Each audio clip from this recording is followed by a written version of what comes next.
10 বছৰ বনবাসৰ মূৰত ডক্টৰ হিমন্ত বিশ্ব শৰ্মা ডাঙৰীয়াৰ নেতৃত্বত আৰু বিহপুৰীয়া বিধানসভা সমষ্টিৰ ৰাইজৰ আশীৰ্বাদত মই পুনৰ বিধানসভালৈ অহাৰ সুযোগ পাইছোঁ। মুখ্যমন্ত্ৰী ডাঙৰীয়াৰ হাতত ধৰি বিজেপিলৈ অহা সিদ্ধান্তটো যে মোৰ শুদ্ধ আছিলে, সঠিক আছিলে, সেই কথাও কালি ৰাইজে প্ৰমাণ কৰি দিছে। ৰকিবুল হুছেইনে কংগ্ৰেছটো যেনেকৈ সজাব বিচাৰিছিলে তেনেকৈ তেওঁ সজোৱাত সফলতা লাভ কৰিছে।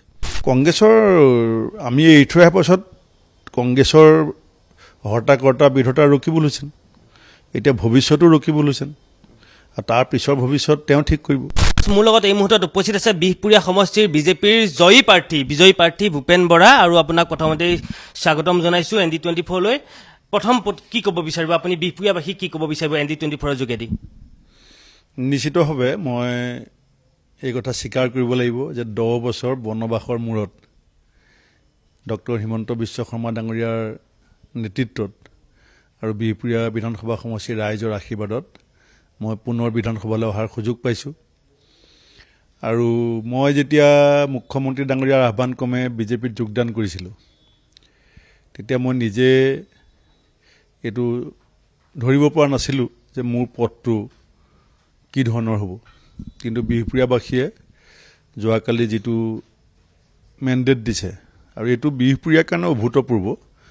যদিও মই অন্য সমষ্টিৰ তুলনাত ভোটৰ কথাটো বেলেগ, কিন্তু বিহপুৰীয়া সমষ্টিত বিধানসভা নিৰ্বাচনত ইমান ভোট আগতে কেতিয়াও কোনো পোৱা নাই।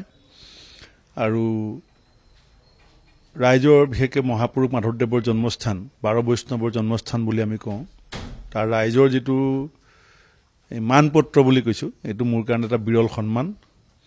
আৰু মুখ্যমন্ত্ৰী ডাঙৰীয়াৰ হাতত ধৰি বিজেপিলৈ অহা সিদ্ধান্তটো যে মোৰ শুদ্ধ আছিলে, সঠিক আছিলে, সেই কথাও কালি ৰাইজে প্ৰমাণ কৰি দিছে। আপুনি যিহেতু বিজেপিলৈ আহিলে, গতিকে কংগ্ৰেছৰ অৱস্থা কি হৈছে গম পাইছেই। 19গৰাকী বিধায়ক জয়ী হৈছে, তাৰে এগৰাকীহে মাত্ৰ আপোনালোকৰে উত্তৰ অসমৰে বুলি ক'ব পাৰি নাওবৈচা সমষ্টিৰ বিধায়ক হিচাপে নিৰ্বাচিত হৈছে JP দাস, আৰু বাকী যি 18গৰাকী বিধায়ক নিৰ্বাচিত হৈছে আটাইকেইগৰাকী কিন্তু এক প্ৰকাৰ আপুনি গম পাইছেই যে মুছলমান সম্প্ৰদায়ৰ বিধায়ক। ৰকিবুল হুছেইনে কংগ্ৰেছটো যেনেকৈ সজাব বিচাৰিছিলে তেনেকৈ তেওঁ সজোৱাত সফলতা লাভ কৰিছে। কাৰণ লোকসভা নিৰ্বাচনত যিটো যোৰহাট সমষ্টিত মই সভাপতি থাকোঁতে 1.5 লাখ ভোটত জিকিছিলোঁ, তাত আজি সভাপতিজন নিজে ধাৰাসায়ী হৈছে। আৰু কোকৰাঝাৰত মই যেতিয়া সভাপতি আছিলোঁ, আমি দুইটা এই BTR গোটেই এৰিয়াটোত প্ৰায় 5 লাখ ভোট পাইছিলোঁ। আৰু গৌৰৱ গগৈ সভাপতি হোৱাৰ পাছত সেই ভোটটো যেতিয়া 45,000 হৈছিলে, তেতিয়া মই দলৰ ভিতৰত কৈছিলোঁ যে কিয় আমি ট্ৰেডিশ্যনেল ভোটটো হেৰুৱাবলগীয়া হৈছে। তেতিয়া বহুতে মোক বেয়া পাইছিলে। আৰু মই যিদিনা সভাপতি হৈছিলোঁ, যিদিনা মোৰ সভাপতি পদৰ পৰা অপসাৰণ কৰা হৈছিলে, তেতিয়া মোক এজন অসমৰ জ্যেষ্ঠ সাংবাদিকে কৈছিল যে গৌৰৱ গগৈ কংগ্ৰেছৰ কফিনত শেষৰটো গজাল হ'ব।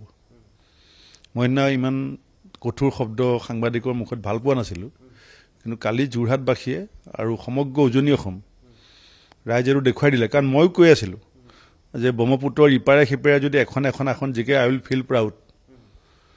আৰু আপুনি যিটো কৈছে যে আমাৰ এফালে এজন জিকিছে, তাৰ যিটো জনগাঁথনি আৰু তেওঁৰ যিটো ৰাইজক উদ্দেশ্যি বাৰ্তা আছিলে যে ৰকিবুল হুছেইন মোৰ পিতৃ, গতিকে ইয়াত কেইজন ক'ৰ পৰা জিকিছে এইটো নিৰ্মূল বিশ্লেষণ লাহে লাহে ৰাইজে কৰিব।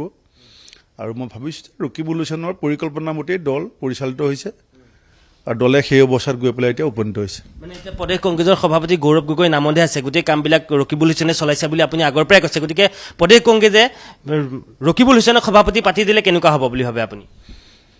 সেইটোতো অনানুষ্ঠানিকভাৱেতো চলি আছে, সেইটো চবেই জানে। এতিয়াতো কালি বিধায়কসকলৰ মাজৰ পৰাই দাবী উত্থাপন হৈছে যে সংখ্যালঘু ব্যক্তিক, নেতাক প্ৰদেশ কংগ্ৰেছৰ সভাপতি দিব লাগে। সেইকাৰণে মই আগতেই কৈছিলোঁ যে APCC আঁৰত আমাৰ কাৰণে থকাটো সম্ভৱ নহয়।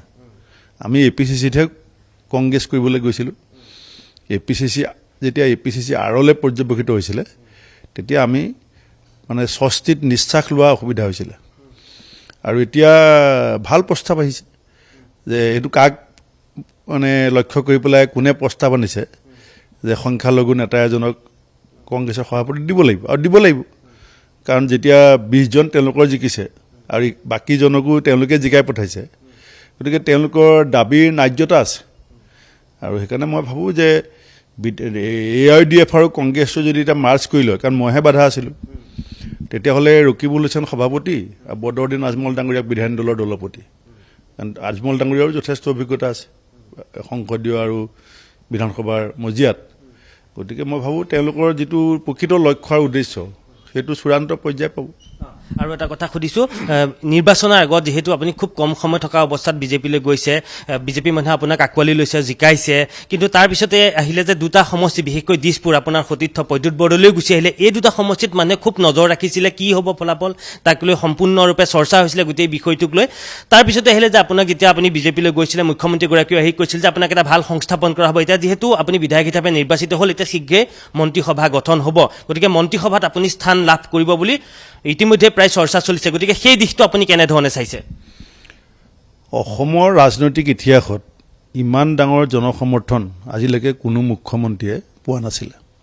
85 চনতো আমি দেখিছোঁ আৰু 2001 চনতো কংগ্ৰেছৰ সপক্ষেও ৱেভ আছিলে, কিন্তু এইটো ডক্টৰ হিমন্ত বিশ্ব শৰ্মা ডাঙৰীয়াৰ যিটো গতিশীল নেতৃত্ব আৰু সূক্ষ্মাতি সূক্ষ্ম যি ৰাজনৈতিক তেখেতৰ পৰ্যালোচনা আৰু কেন্দ্ৰীয় নেতৃত্বৰ যিটো সিদ্ধান্ত, সেই কথাকেইটাৰে আজি মুখ্যমন্ত্ৰী ডাঙৰীয়াই এটা বিশাল জনসমৰ্থন লৈ চৰকাৰ গঠন কৰিবলৈ আগবাঢ়িছে।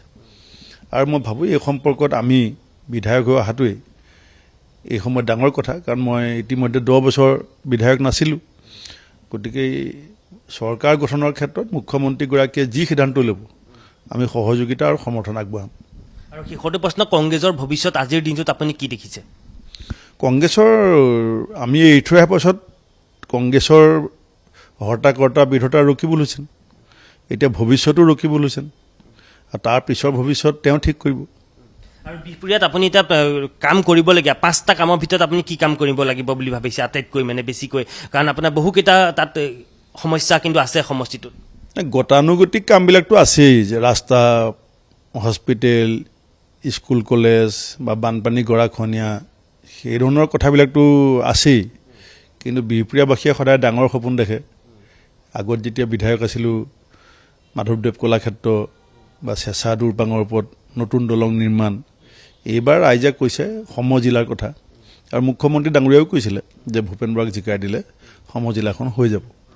আৰু লগতে চবেই বিচাৰে যে উদ্যোগীকৰণৰ এটা প্ৰক্ৰিয়া যাতে আমাৰ সেইফালে আৰম্ভ হয়, কাৰণ উত্তৰ অসমত উদ্যোগ নাই। আৰু আমাৰ যিকেইটা প্ৰাথমিক আমাৰ চৰ্ত থাকে উদ্যোগ এটা বহাবৰ কাৰণে, ওচৰত এটা এয়াৰপৰ্ট লাগে। গতিকে আমাৰ লগতে এতিয়া 40 মিনিটৰ ৰাস্তাত ইটানগৰ এয়াৰপৰ্ট আছে, যথেষ্ট ডাঙৰ ডাঙৰ ভূমি, ৰাজহুৱা ভূমি আমাৰ সমষ্টিত আছে, আৰু যাতায়াতী ব্যৱস্থা খুব ভাল, শান্তিটো গোটেই ৰাজ্যখনতে আছে।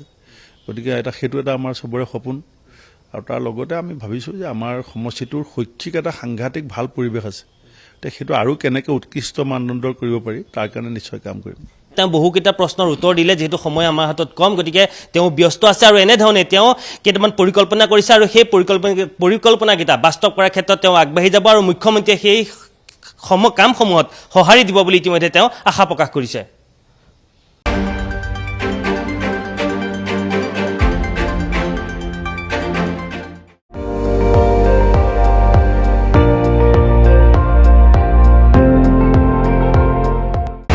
আপুনি চাই আছে ND24, সৰ্বশ্ৰেষ্ঠ নহয় সৰ্বোত্তমৰ দৌৰ।